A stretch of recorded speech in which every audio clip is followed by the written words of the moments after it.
Buenas noches, espero que estén bien.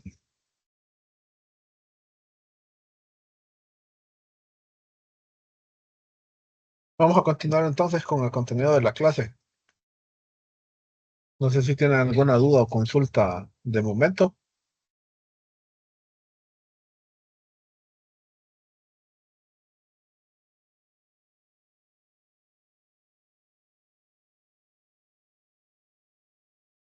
Entonces continuamos con el contenido de la clase.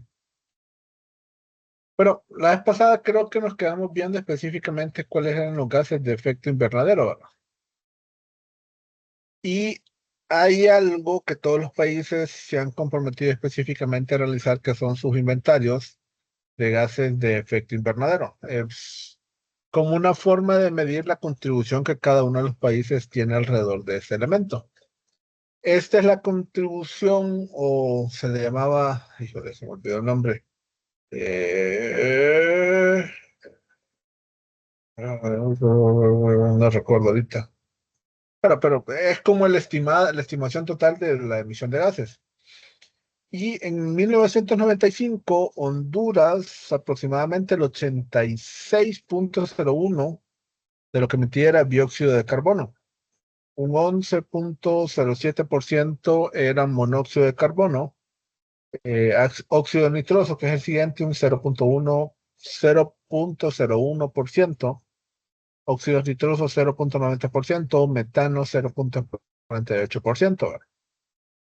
Pero esto solo es la total de la emisión. Recordemos que aquí nos está considerando el poder de calentamiento que se tiene con cada uno de esos elementos en la atmósfera. Y al año 2000 se volvió a realizar este mismo estudio. Y en este elemento, nuevamente el CO2, que es la primera columna, eh, aporta específicamente el 83,16%, el monóxido de carbono el 12,16%. Aquí sí tenemos ahora el metano con mayor participación, antes era el 0,48%, ahora es el 3,22%. Óxidos nitrosos 0,72, el óxido nitroso 0,1, anteriormente era 0,01. Y aquí las partículas volátiles 0,63. Eh, Honduras solo ha hecho una comunicación, se llama, perdón. Una comunicación adicional que la realizaron, creo que fue con los datos del 2015. Y los totales que tienen es más o menos similares. Honduras emite aproximadamente el 0,06% del total de las emisiones de CO2 mundiales. Quien más emite actualmente CO2 o su equivalente a través de los otros gases, pero generalmente se le conoce por CO2, o quien más emite mayor cantidad de gases de efecto invernadero actualmente es China. Y el siguiente país que mayor emisión de gases de efecto invernadero tiene es Estados Unidos. Entre ambos, aproximadamente, tienen como el 50% aprox del total de las emisiones de CO2 en el planeta. Entonces, es algo importante. Pero como habíamos mencionado, con esto no estamos diciendo de que los gases que tienen esa característica de calentamiento global son un problema del planeta. Si en el planeta se ha desarrollado la vida tal cual es, gracias a los gases de efecto invernadero, que ayudan a retener parte del calor que entra a diario en el planeta. El problema está cuando aumentamos la participación de estos gases, es decir, mayor participación tienen en el entorno. Entonces, ahí es cuando ya tenemos estos problemas, que tenemos un calentamiento superior al normal esperado. Y de los datos del 2000, perdón, que habían preparado anteriormente de esta certificación o esta comunicación, El 27%, no, el 29% de la agricultura es como el sector que mayor emisión de gases tiene alrededor de estos elementos. Aquí es importante por el uso de la tierra. Es decir, hay ciertas porciones en las cuales se corta el bosque, pero el problema de cortar el bosque es que recordemos que el bosque específicamente está capturando gases de efecto invernadero. Pero cuando cortamos el bosque, ya no seguimos capturando en esa porción. Y aparte de eso, con las raíces y ciertos troncos de algunos árboles, parte de ese material que capturaron se empieza a liberar al ambiente nuevamente. Entonces, uno de los efectos que se tienen con la agricultura, y aparte que aquí recordemos tenemos la presencia de los óxidos nitrosos. El segundo elemento es, bueno, esto es el cambio de uso de la tierra y silvicultura, que es lo que estaba explicando anteriormente. Y el principal o el siguiente elemento que representa mayor emisión es el sector energía. Es decir, para que todos tengamos acceso a la energía en nuestros hogares, básicamente se está quemando o estamos contribuyendo a la emisión de gases de efecto invernadero en cada uno de estos lugares. Luego los desechos, una cantidad bastante importante de participación. Actualmente, o en la última comunicación, esto se redujo creo que un 7% de los desechos, pero aún así es una cantidad que se puede reducir y en algunos municipios, por ejemplo, en Sencenti, en Ocotepeque, tienen un proceso para tratar la basura que es sumamente importante y en esos lugares están reduciendo específicamente la liberación de gases con esos elementos. Pero lastimosamente en Tegucigalpa y San Pedro Sula, este, creo que aquí en Tegucigalpa sí se ha hecho un disposicionamiento distinto, pero no a un nivel en el cual las emisiones sean completamente cero. Entonces eso para tenerlo en cuenta. Entonces, ¿qué es la huella ecológica? Es básicamente la cantidad de emisiones que producimos cada uno de nosotros, pero midiéndolo a nivel personal.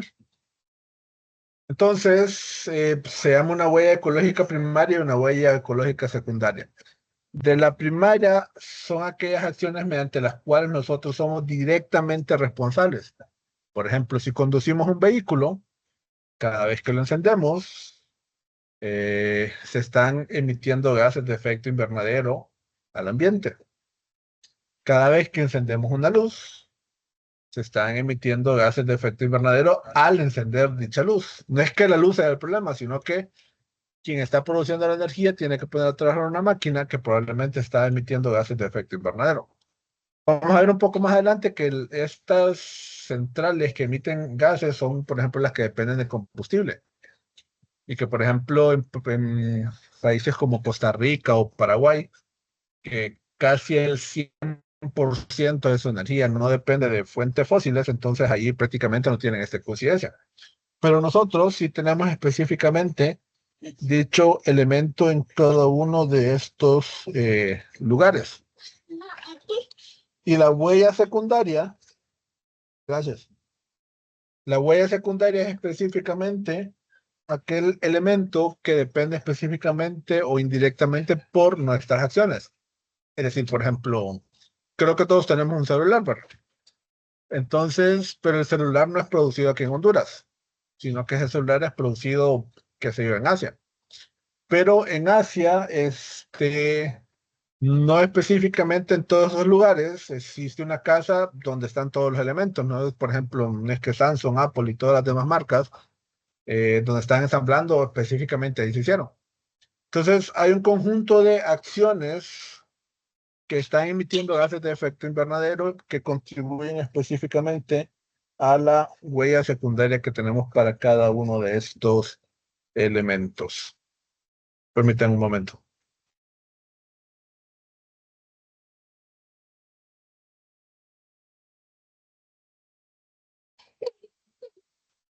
Entonces, de esta manera es como se está contabilizando específicamente la huella ecológica o específicamente los responsables que somos cada uno de nosotros con estas acciones que tenemos. Entonces, ¿qué es el calentamiento global? Como habíamos mencionado anteriormente,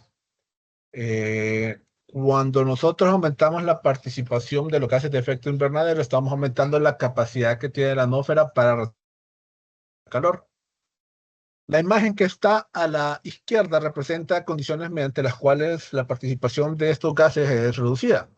Parte del calor se retiene y parte de este otro es liberado nuevamente hacia el universo. Pero en la parte que tenemos a la derecha tiene una mayor participación de gases de efecto invernadero. Entonces lo que ocurre es que estos elementos prácticamente lo que hacen es que evitan a que el calor se libere nuevamente.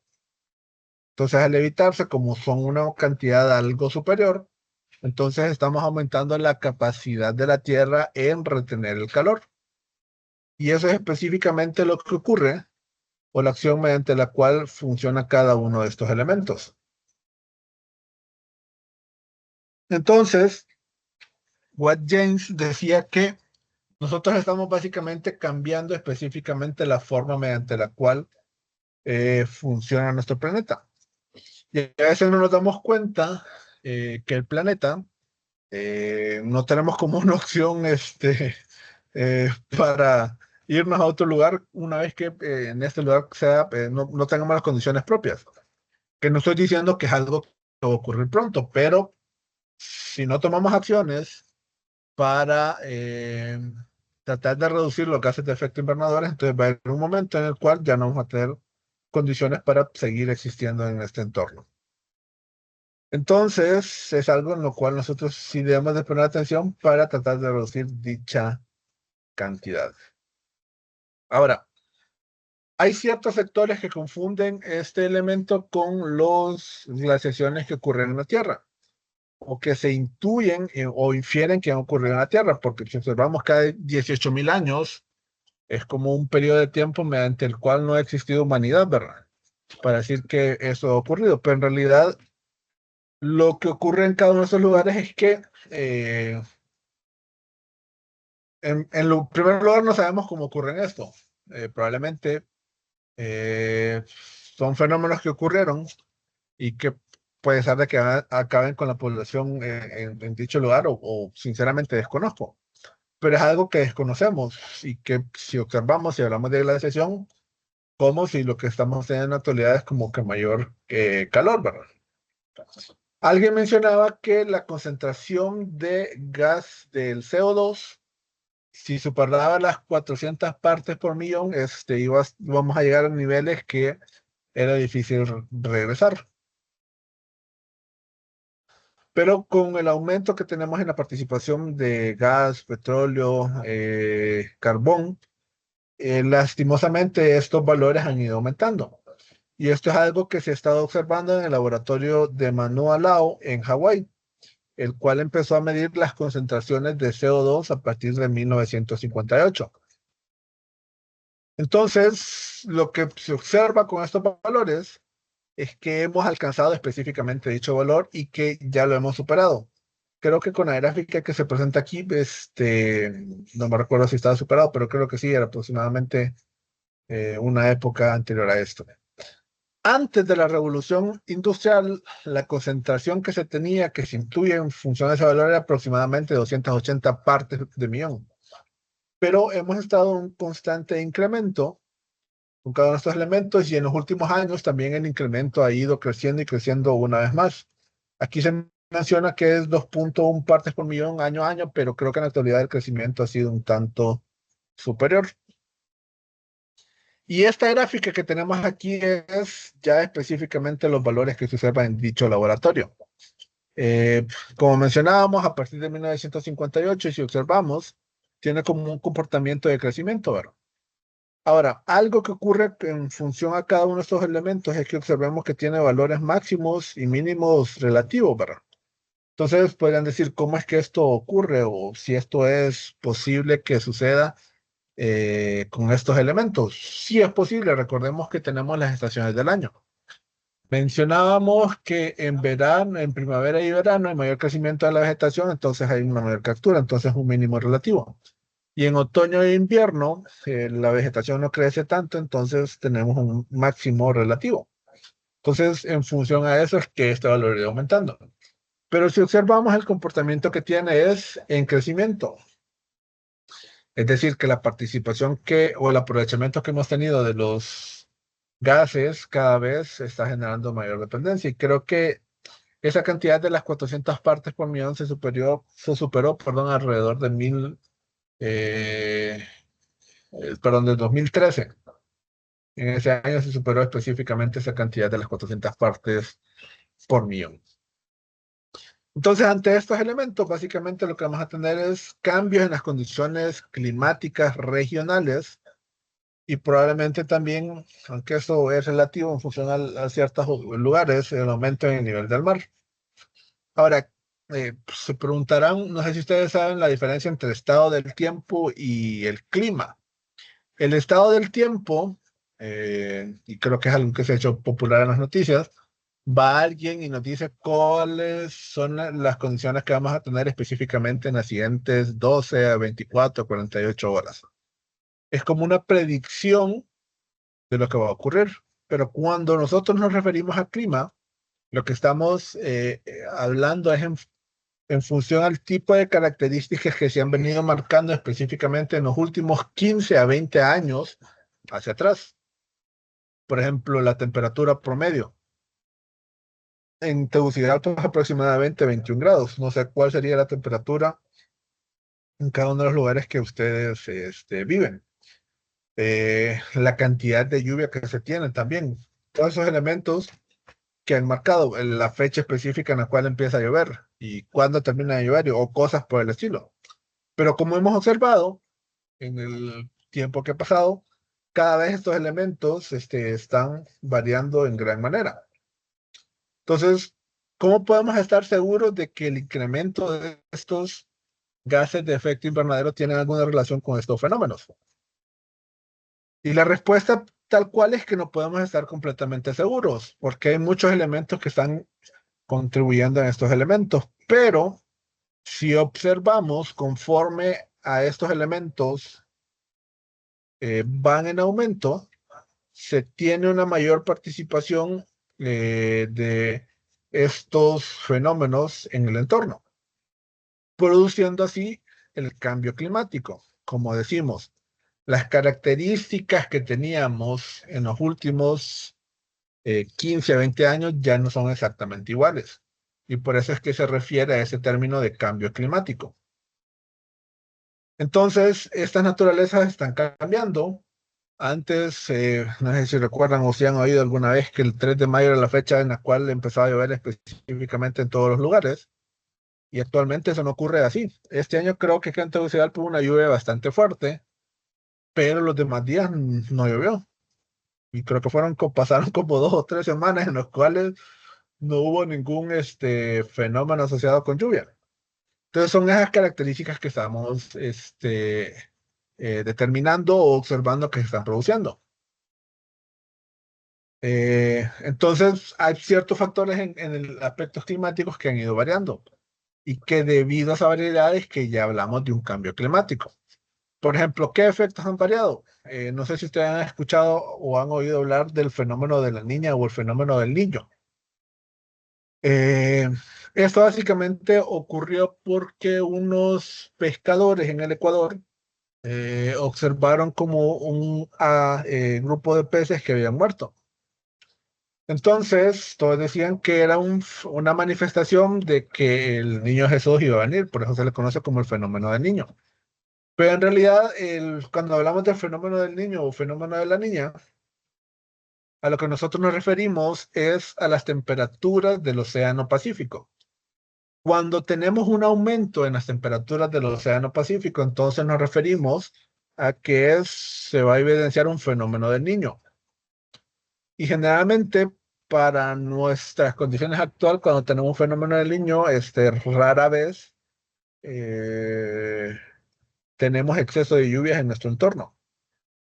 Y cuando mencionamos el fenómeno de la niña, es básicamente lo contrario. Es que las aguas del Pacífico se han enfriado en comparación a sus valores habituales. Entonces, estos fenómenos se empezaron a notar específicamente a partir de la década de los 90. Y estos años que se mencionan aquí, como el 97, el 98 y el 2007, fueron ciertos valores que han venido acompañados con fenómenos de lluvia. Entonces el niño representa una disminución en las lluvias y en la niña representa un aumento en las lluvias para nuestro entorno. Entonces, en función a esto, se han ido determinando los modelos de cambio climático. Ahora, ¿pero qué sucede esto o para qué es? Bueno, en ciertos lugares, una persona trata de predecir específicamente qué es lo que va a ocurrir, pero recordemos los fenómenos climáticos o de estado del tiempo no son muy fáciles de determinar. Hay muchos fenómenos que eh, tienen o están relacionados con este fenómeno. Entonces, la mayoría de estos elementos, en función se calculan con un aumento en la concentración de los gases de efecto invernadero. Pero ¿qué aumento va a ser específicamente? ¿O cómo puedo calibrar mis valores del fenómeno para determinar lo que estoy tratando de predecir? Entonces, a ciencia cierta, eh, se tiene como ese factor que se desconoce. Pero los modelos climáticos es una forma que se ha utilizado para acompañar dicho elemento. Entonces la temperatura ha ido en aumento, eso es algo que no lo podemos negar. Generalmente la temperatura ha aumentado alrededor de 0,6 con una diferencia porcentual de 0,2 grados Celsius. Eso es sumamente importante. Quizás la cantidad no nos representa mucho, pero sí es una variación sumamente importante. Aparte de eso, se han ido determinando otros fenómenos que observaremos específicamente en este lugar. Aparte que los huracanes y otros elementos que afectan principalmente a Honduras cada vez han sido más constantes. Por ejemplo, ETA y IOTA. eh, Han habido ciertas tormentas que también han estado afectando como en los años previos, que sí, de ponerlos observando. Y muy importante, como una de las principales acciones que tenemos que tener nosotros en cuenta es prevenir estos elementos. Por ejemplo, en ETA y IOTA, gran parte de los eh, elementos que se habían construido en el Valle de Sula para protegerlo, no se les había dado el mantenimiento, estaban obstruidos. Entonces, algo que nos debe llamar a nosotros en cuenta para identificar y corregir específicamente estos elementos. Ahora, si observamos aquí en este mapa, tenemos en función a los resultados de estos eventos y tenemos la predicción de tres fenómenos. Uno es el primero que podemos observar en esta parte de acá. Voy a ver si lo hago un poquito más grande. Y observemos, el primer fenómeno que tenemos presente es el aumento o la vulnerabilidad que presentan las costas por el aumento del nivel del mar.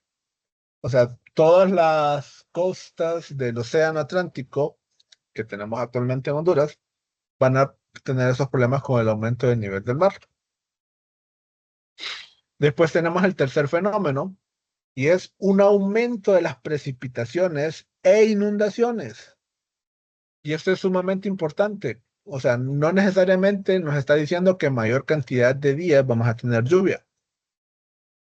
Porque, ojo, dice aumento de las precipitaciones e inundaciones.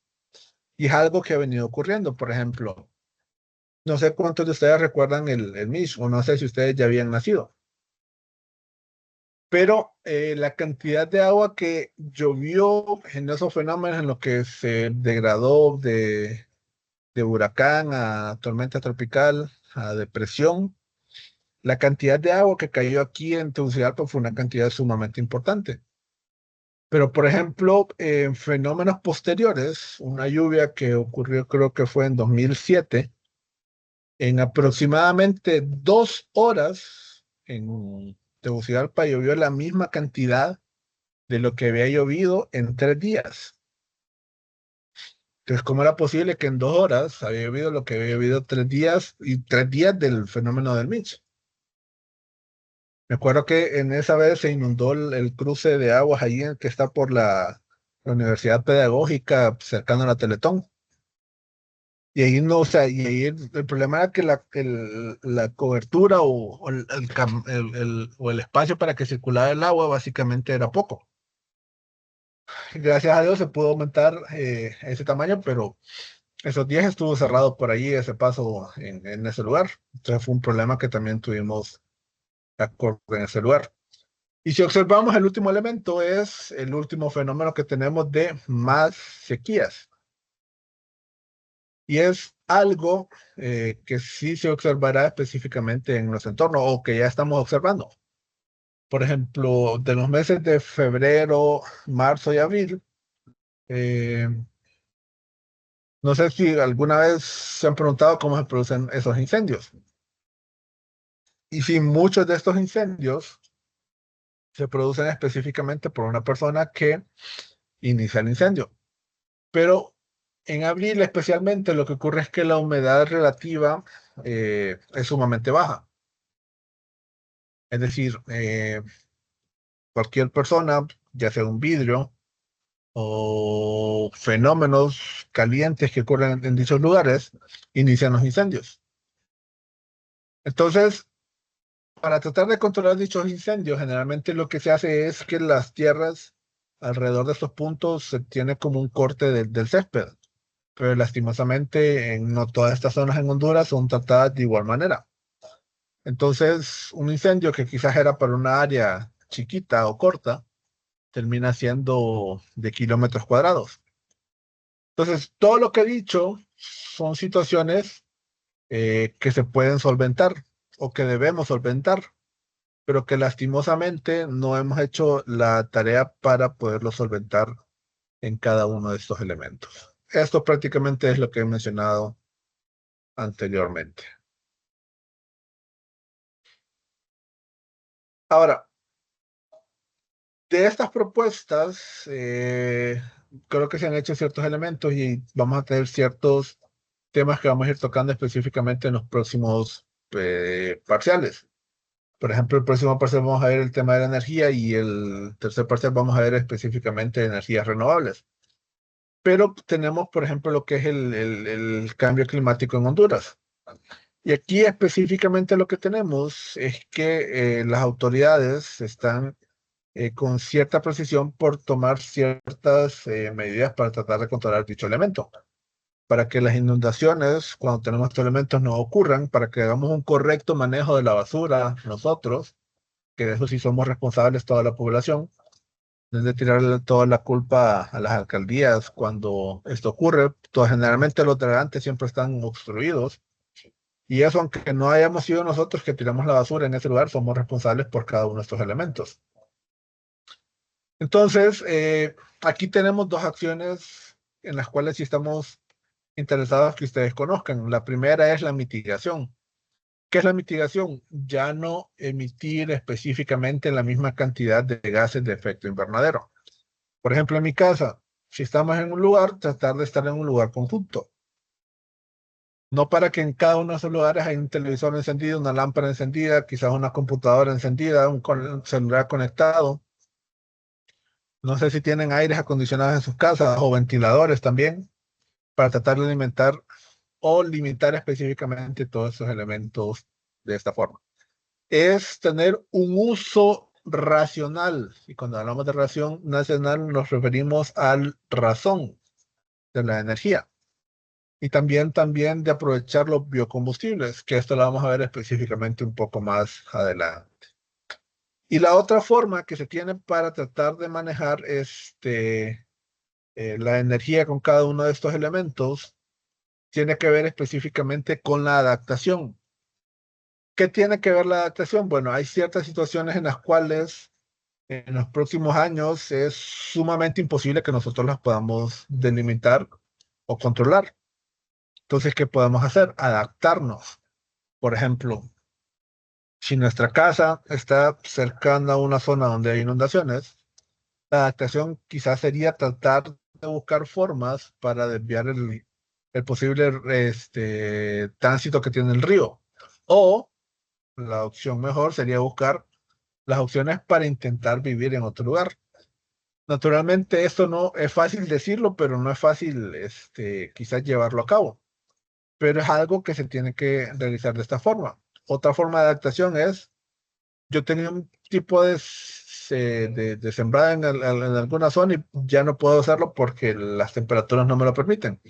Entonces yo me adapto, sé que esa zona ya no sirve para ese producto, entonces quizás tratar de averiguar si hay otro tipo de producto que puedo sembrar con estas características de clima, o si hay otro tipo del mismo, pero con otro tipo de semilla para poderlo hacer. Eso es la adaptación. Y en esta utopía de la mitigación y la adaptación es que somos llamados cada uno de nosotros para que podamos incorporar nuestras acciones con este elemento. Todo esto viene apoyado con lo que es el protocolo o la Comisión Marco de las Naciones Unidas y que también tiene que ver con el convenio de Kioto, en el cual casi todos los países del mundo se comprometieron en aquel elemento. Básicamente se comprometieron a controlar las emisiones de CO2 y a implementar estos elementos del mecanismo de desarrollo limpio, de implementación conjunta y de comercio de emisiones. Eso del comercio de emisiones era como una parte que se había identificado para hacer eso. O sea, hay países que tienen o que están más industrializados, por lo tanto emiten mayor cantidad de gases de efecto invernadero. Entonces, una forma para tratar de ponerles un hasta aquí o detenerlos es que ellos invirtiesen específicamente en otros países no tanto desarrollados. Por ejemplo, aquí en Honduras existe eso. Hay empresas, por ejemplo, que trabajan con biodigestores o con biomasa que reciben ese pago. Lastimosamente, en la actualidad esto ya no existe porque los comercios se cayeron, pero y también porque o esas medidas en su principio requerían una cantidad de dinero bastante elevada, pero en la actualidad ya se pueden desarrollar sin requerir mayor ayuda con cada uno de estos elementos. No sé si tienen alguna duda o consulta hasta acá.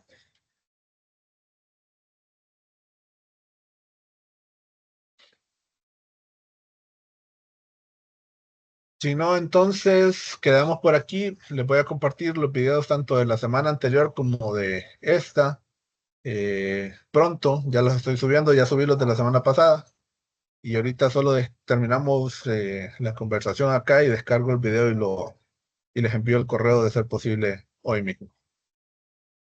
Entonces, pasen buena noche y recuerden, tienen hasta el próximo viernes para terminar las actividades propuestas y recuerden que el examen se realizará el sábado 11 de octubre.